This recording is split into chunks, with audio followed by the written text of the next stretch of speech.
I have been thinking about the scale of consciousness, or the Abraham Hicks calls it the emotional scale. David Hawkins wrote about it in 95 and called it the scale of consciousness. But basically it's a scale that lists emotions and their frequency. So you have lower emotions, grief, etc. Then at love, that's where it's like alignment, connection with source, and then love and above from there.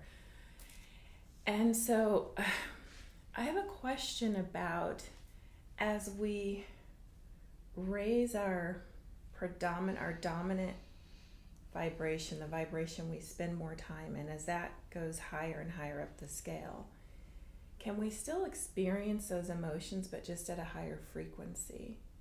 What makes you believe that the source is not there in the places of grief or jealousy or rage or depression?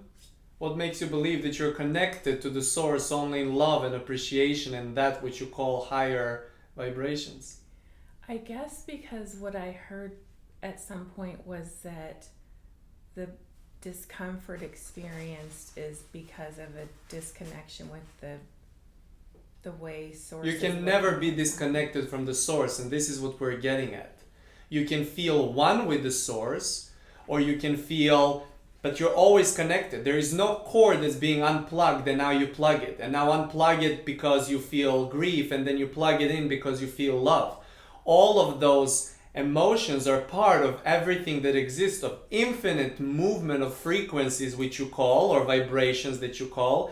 And then you, based off of where you're at, are you observing the question or formulating the question or integrating the answer? Then you're dancing in variety of them.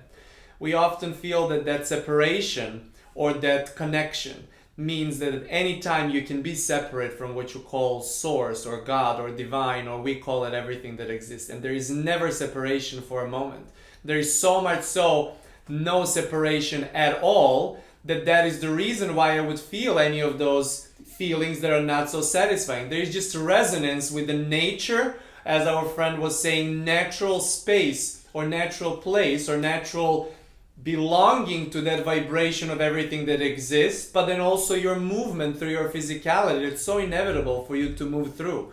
Some of these physically very, very eagerly, with a lot of movement, negative feelings that you talk about, you do not have to experience them all, but you will at all times through this and every other physical iteration experience some.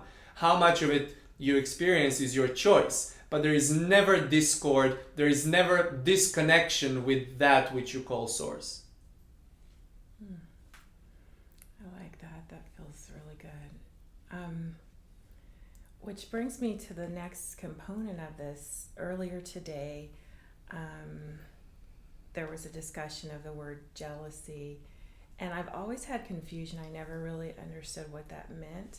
Like, I know what anger is, or sad, or happy. I've felt those and I know, but jealousy, and I'm like, what does that mean? And some people are like envy. I'm like, but what does that mean? Does it mean not wanting people to have what they have, or wanting what people have, like one person wanting what someone else has?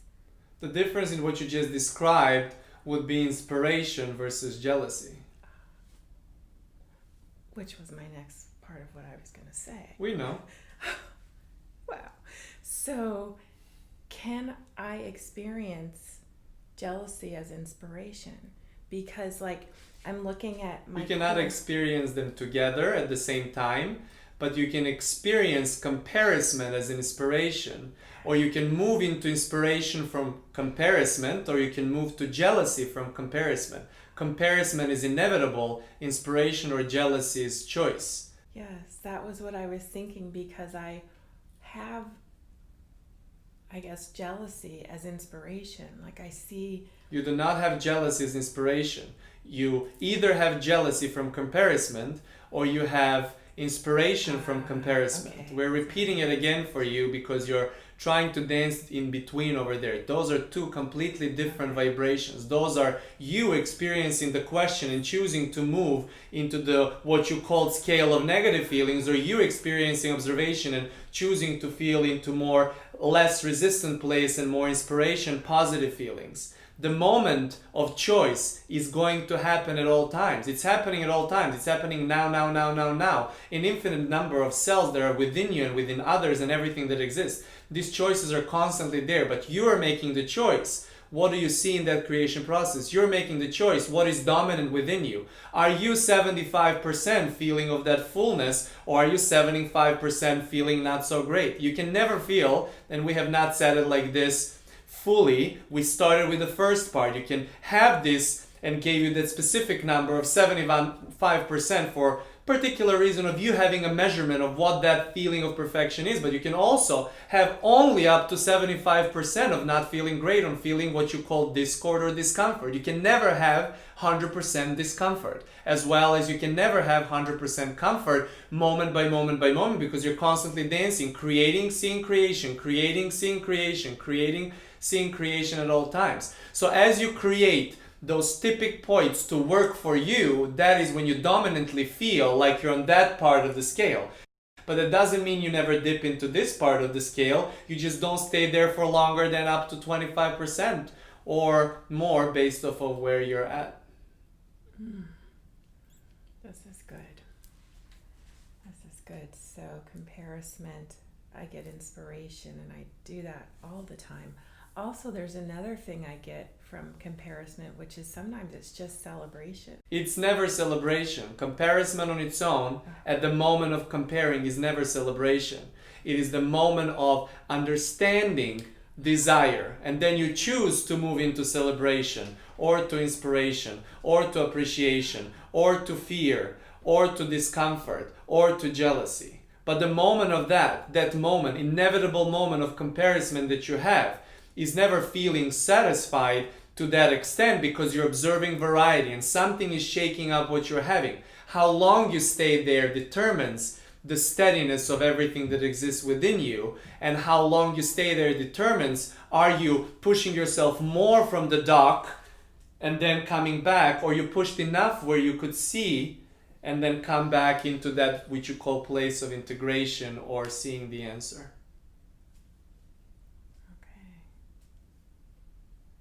So observation to celebration. Like sometimes a friend does something and I'm so happy for them and I just celebrate.